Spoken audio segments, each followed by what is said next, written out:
আলোচিত সমালোচিত সাবেক সেনা কর্মকর্তা জিয়াউল আহসানের বিরুদ্ধে গুমের মামলার বিচার শুরুর নির্দেশ দিয়েছে ট্রাইব্যুনাল। অভিযোগ গঠন করে 8 ফেব্রুয়ারি রাষ্ট্রপক্ষের সূচনা বক্তব্য উপস্থাপন ও সাক্ষ্য গ্রহণের দিন ঠিক করেছে আদালত। জিয়ার বিরুদ্ধে 104 জনকে গুম করে হত্যার অভিযোগ এনেছে রাষ্ট্রপক্ষ। প্রসিকিউশনে অভিযোগ মিথ্যা ও ভিত্তিহীন বলে দাবি করেছে আসামিপক্ষ। চিফ প্রসিকিউটর জানান, এ মামলায় সাক্ষ্য দেবেন সাবেক সেনাপ্রধান ইকবাল করিম ভূঁইয়া। আওয়ামী লীগের শাসনামলে সরকার বিরোধী রাজনীতিবিদ থেকে ব্যবসায়ী কিংবা সাধারণ জনগণ সবার কাছে বড় আতঙ্ক ছিল গুম। আর গুমের প্রসঙ্গ উঠলেই আলোচনায় আসে অবসরপ্রাপ্ত মেজর জেনারেল জিয়াউল আহসানের নাম, যার বিরুদ্ধে 1.5 দশকে 104 জনকে গুম করে হত্যার অভিযোগে মামলা করে রাষ্ট্রপক্ষ।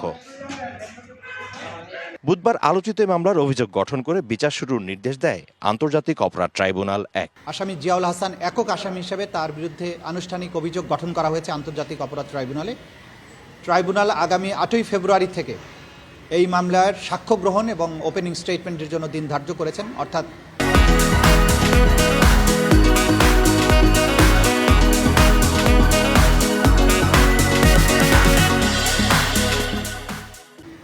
8 ফেব্রুয়ারি 2026 তারিখেই প্রথম সাক্ষ্য গ্রহণ অনুষ্ঠিত হবে আমরা আশা করছি। এই মামলায় সাক্ষ্য দেবেন সাবেক সেনাপ্রধান ইকবাল করিম ভূঁইয়া। তিনি সাক্ষী দেবেন এবং এই কালচারটা কিভাবে শুরু হয়েছিল সেই সবগুলো বিষয় তিনি আদালতে তুলে ধরবেন, যাতে করে গুমের যে টোটাল স্ট্রাকচার এবং এই হত্যাকাণ্ডের সংস্কৃতি কোথায় কিভাবে শুরু হলো, কিভাবে এর বিস্তার লাভ করেছিল, এই বিষয়গুলো উঠে আসবে। কিন্তু এটা yet to be examine before the court. রাষ্ট্রপক্ষের অভিযোগ অস্বীকার করেছে আসামিপক্ষ। এই যে প্রমোশনগুলো হয় আর্মিদের, জেনারেলদের সম্মিলিত মিটিংয়ের মাধ্যমে এই প্রমোশনগুলো হয়।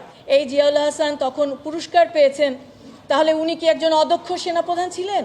যোগ্যতা দিয়ে তারা কিন্তু প্রমোশন পায়। সুতরাং ওনার আমলেই তার এত প্রমোশন কেন হলো, আমি তো এটা ওনার কাছে জানতে চাইব। গাজীপুর, বরগুনা ও সুন্দরবন এই 3 জায়গায় শতাধিক গুম করে হত্যার অভিযোগে গত 17 ডিসেম্বর জিয়াউল আহসানের বিরুদ্ধে আনুষ্ঠানিক অভিযোগ দায়ের করে রাষ্ট্রপক্ষ। Mizan Ahmed, TVC news, Dhaka.